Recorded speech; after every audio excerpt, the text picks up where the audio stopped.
Chapitre 24. Je n'avais dès lors plus qu'une seule idée en tête et rien d'autre n'existait pour moi. J'étais gagné par la fureur. Il n'y avait que la vengeance pour me donner la force de vivre et de résister. Elle modulait tous mes sentiments et me permettait de tenir le coup avec calme, sans quoi le délire, si ce n'est la mort, aurait eu raison de moi. Ma première résolution fut de quitter Genève à jamais. Le pays qui, à l'époque où j'étais heureux et entouré d'affection, m'était si cher, m'était devenu, dans l'adversité, détestable. Je pris avec moi un peu d'argent, ainsi que quelques bijoux qui avaient appartenu à ma mère, et je partis. Et ainsi débutèrent mes pérégrinations qui ne cesseront qu'avec ma mort. J'ai traversé une grande partie de la terre, et j'ai vécu toutes ces aventures que connaissent les voyageurs dans les déserts et les contrées barbares. Comment ai-je survécu à tout cela ? Que de fois ne me suis-je pas couché sur le sable, épuisé en appelant la mort ? Mais ma soif de revanche me maintenait en vie, et je ne voulais pas mourir en laissant derrière moi mon adversaire. Quand je quittai Genève, mon premier soin fut de retrouver les traces de mon ennemi diabolique. Mais je n'avais aucun plan précis, et j'errais de nombreuses heures autour de la ville, ne sachant trop où me diriger. Comme la nuit approchait, je me surpris à l'entrée du cimetière où reposaient William, Elisabeth et mon père. J'y pénétrai et m'approchai de leur tombe. Tout était silencieux, sauf que le vent agitait doucement les branches des arbres. La nuit était quasiment noire et le décor avait quelque chose de solennel qui aurait touché même l'être le moins émotif. Il me semblait que les esprits des défunts flottaient alentour et projetaient sur ma tête une ombre que je pouvais sentir mais que je ne voyais pas. La profonde tristesse de cette scène eut d'abord pour effet de raviver rapidement ma rage et mon désespoir. Ils étaient morts. Moi, je vivais. Leur assassin aussi était en vie, et pour le détruire, je devais mener une existence lamentable.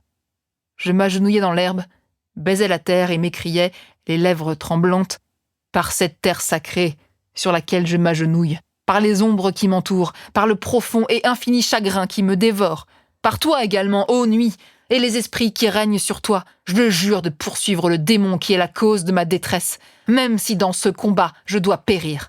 C'est pour cette raison que je veux vivre. Pour exécuter cette vengeance qui m'est chère, je dois encore contempler le soleil et fouler l'herbe verte de la terre, qui autrement disparaîtrait pour toujours de ma vue. Et j'en appelle à vous aussi, esprit des morts, et à toi, souffle errant de la vengeance, pour m'aider et me guider dans cette tâche. Puisse le monstre sinistre et diabolique connaître l'agonie la plus profonde. Puisse-t-il, lui aussi, éprouver ce désespoir qui aujourd'hui me tourmente. J'avais entamé ma conjuration avec une solennité et une emphase qui m'assurait presque que les esprits des défunts que j'avais aimés m'approuvaient. Mais, en même temps que mes dernières paroles, ma fureur reprit le dessus et la rage me laissa sans voix. Alors, dans le silence de la nuit, éclata un énorme rire diabolique. Et longuement, douloureusement, il me résonna aux oreilles. Les montagnes en répercutèrent l'écho, et j'eus l'impression qu'alentour l'enfer même se moquait et se riait de moi. À cet instant, j'aurais sûrement eu un geste de folie, et j'aurais mis fin à ma misérable existence, si mon serment n'avait pas été prononcé, et si je ne m'étais pas voué à la vengeance. Le rire mourut, et cette voix familière, détestable, s'éleva, toute proche, et m'adressa dans un murmure parfaitement distinct. « Je suis satisfait. Misérable créature, tu as décidé de vivre, et je suis satisfait. » Je bondis vers l'endroit d'où avait surgi la voix, mais le démon avait disparu. Soudain, la lune qui s'était levée éclaira la silhouette difforme et monstrueuse qui fuyait avec une incroyable vitesse. Je me suis mis en chasse, et depuis des mois, cette tâche me prend tout entier. Très vaguement guidé, j'ai suivi le Rhône, mais en vain. Et puis, ce furent les eaux bleues de la Méditerranée. Par un hasard étrange, j'ai vu une nuit le monstre lui-même s'embarquer sur un navire qui partait pour la mer Noire. Je pris ce même navire, mais il m'avait échappé, je ne sais pas comment. À travers les steppes tartares et russes, j'ai continué à suivre ses traces, bien qu'il m'échappât toujours. Parfois, des paysans terrifiés par son horrible apparition m'indiquaient la route. Parfois aussi, c'était le monstre lui-même qui laissait des traces derrière lui, de peur que je n'arrête mes poursuites ou que je ne décide, dans mon désespoir, de mourir. Puis, avec la tombée des neiges, je pouvais voir sur la plaine blanche les empreintes de ses pas. Vous qui entrez tout juste dans la vie, vous qui ne connaissez ni les chagrins ni les tourments, comment pouvez-vous comprendre ce que j'ai éprouvé et ce que j'éprouve encore ? Le froid, la faim, la fatigue, voilà les moindres de mes maux. J'étais possédé par un démon, l'enfer se trouvait en moi-même. Pourtant, quelques bons génies me surveillaient encore et guidaient mes pas aux heures où j'étais meurtrie, où je me débattais dans d'inextricables difficultés. De temps à autre, quand j'étais rongée par la faim, quand les forces me manquaient, je trouvais de quoi manger dans un lieu désert, et cela me ravigotait. C'était, il est vrai, souvent des aliments grossiers, comme ceux que mangeaient les paysans de la région, mais je ne doutais pas que ces vivres avaient été déposés là par les esprits dont j'avais imploré le soutien. Et souvent aussi, quand régnait la sécheresse et que j'avais terriblement soif, des nuages venaient obscurcir le ciel et la pluie qui tombait alors me permettait d'étancher ma soif avant de disparaître. Je suivais, si cela était possible, les cours d'eau. Mais d'ordinaire, le monstre les évitait, car c'était là que les populations étaient les plus nombreuses. Aux autres endroits, il y avait peu de gens, et je devais généralement me nourrir de la chair des animaux sauvages que je rencontrais sur ma route. J'avais de l'argent, et en distribuant un peu, je gagnais la confiance des villageois, ou encore je leur offrais l'animal que j'avais tué, après en avoir prélevé un petit morceau pour moi, en échange d'un feu et de quelques ustensiles de cuisson. Telle qu'elle se passait, ma vie m'était sans doute odieuse, et ce n'est que dans le sommeil que je goûtais un peu de joie. Oh, sommeil béni! Souvent, quand ma misère était à son comble, le repos m'entraînait vers les rêves les plus délicieux. Les esprits veillaient sur moi et m'apportaient quelques moments ou quelques heures de félicité afin que je garde assez de force pour remplir ma mission. Sans cela, j'aurais sombré dans la propre détresse. Et pendant la journée, j'étais soutenue et enhardie par les espérances de la nuit. Dans mon sommeil, je voyais mes amis, mon épouse, mon pays tant aimé. Je voyais le doux visage de mon père, j'entendais la voix limpide d'Élisabeth, je retrouvais Clerval resplendissant de jeunesse et de santé. Quand une longue marche m'avait exténuée, je me persuadais souvent que j'avais vécu un cauchemar et qu'avec la nuit, je retrouverais la rassurante réalité auprès de mes chers amis. Quel immense attachement j'avais pour eux. Comme je m'accrochais à leur corps. Ils me hantaient même pendant mes heures de veille et je pouvais croire qu'ils vivaient toujours. Dans de tels moments, ma soif de vengeance s'évanouissait et je poursuivais ma route sur les traces du démon, davantage comme un devoir que le ciel m'avait imposé, comme si une force dont je n'étais pas conscient me poussait à agir, que parce que je le voulais de plein gré.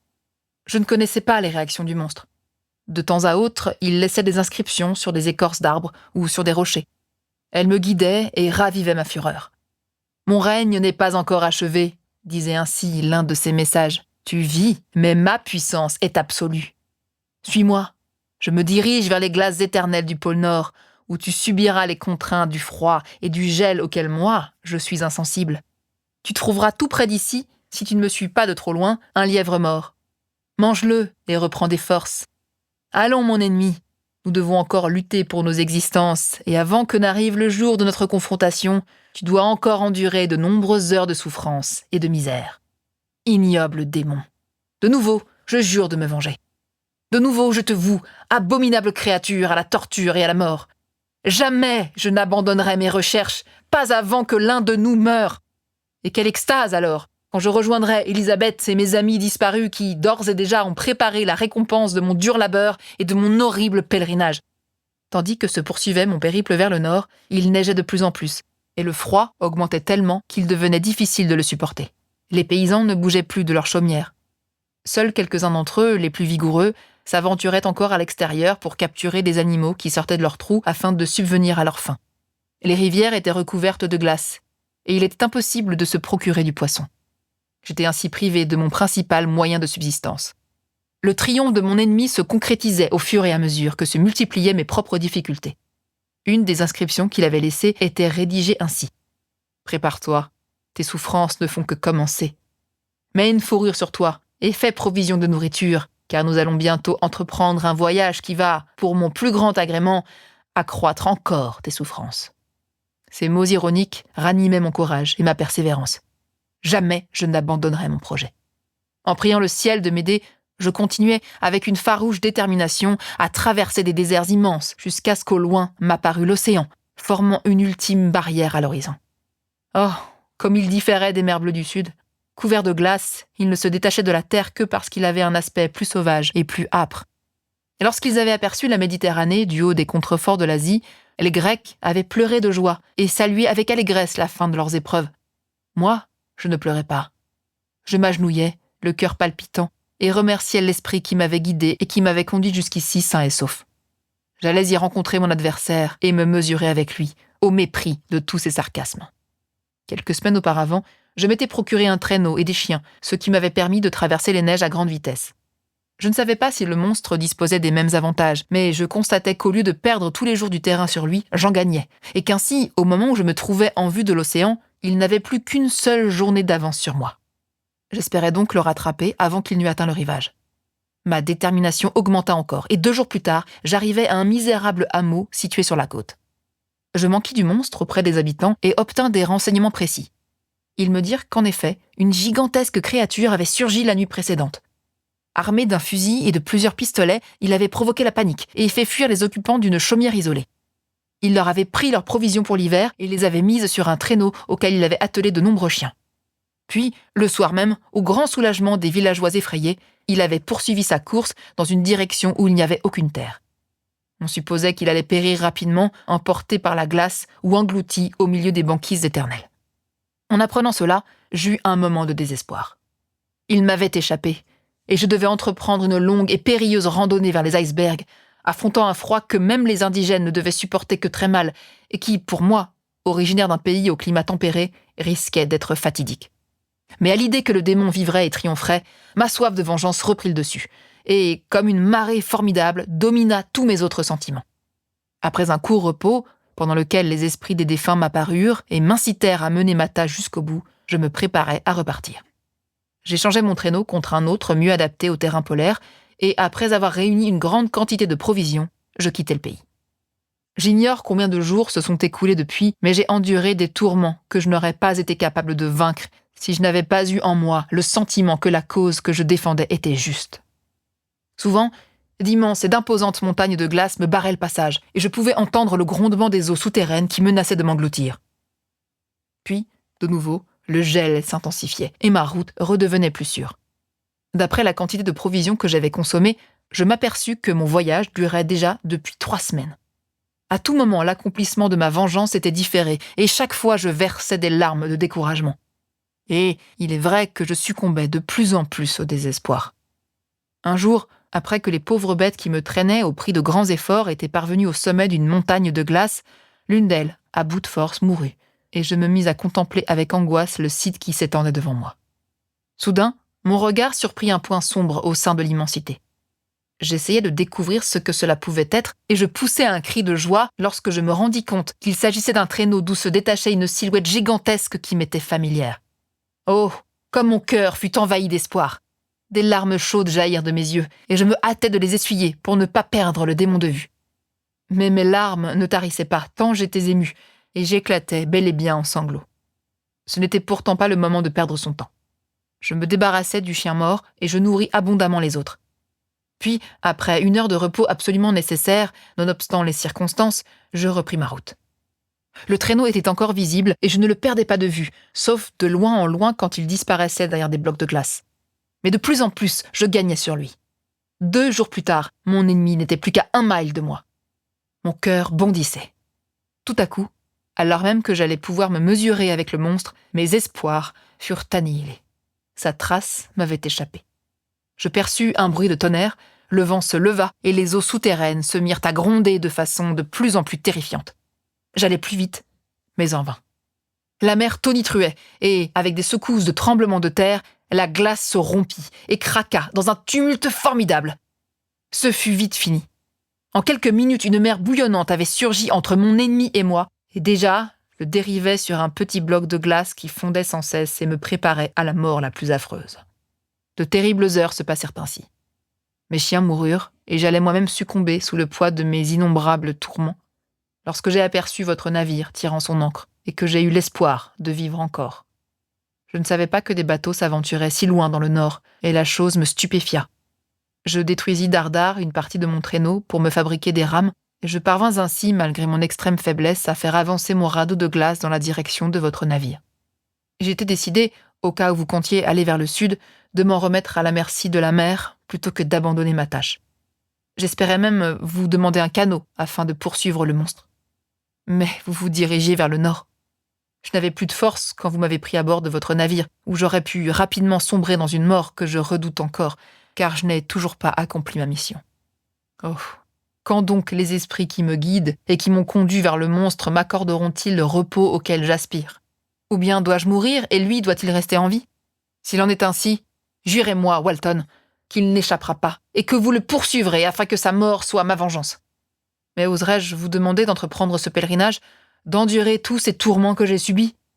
Non, je ne suis pas égoïste. Et pourtant, quand je serai mort, s'il devait vous apparaître, si les pourvoyeurs de la vengeance devaient le conduire jusqu'à vous, jurez-moi qu'il ne survivra pas. Jurez-moi qu'il ne triomphera pas de mes malheurs et qu'il ne pourra plus avoir la possibilité d'augmenter encore la liste de ses crimes immondes. Il est volubile et persuasif, et il a déjà réussi par ses paroles à avoir une emprise sur moi. Ne vous fiez pas à lui. Son âme est aussi diabolique que son corps, pleine de méchanceté et de ruses abjectes. Ne l'écoutez pas. Rappelez-vous les noms de William, de Justine, de Clerval, d'Élisabeth, de mon père, du misérable Victor, et enfoncez-lui votre épée dans le cœur. Je serai près de vous et je guiderai votre arme.